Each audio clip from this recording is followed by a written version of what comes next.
Hello guys, welcome to my channel. Today we are going to see how to change a file extension on Windows guys. Let's jump straight into it guys. Go to search menu and type file folder option. Here is in here you need to go to view. Scroll down guys. You need to hide extension for known file types. Uncheck the box.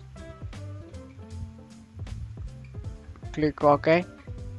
Apply and OK. All you have to do is display an example. I'm just showing.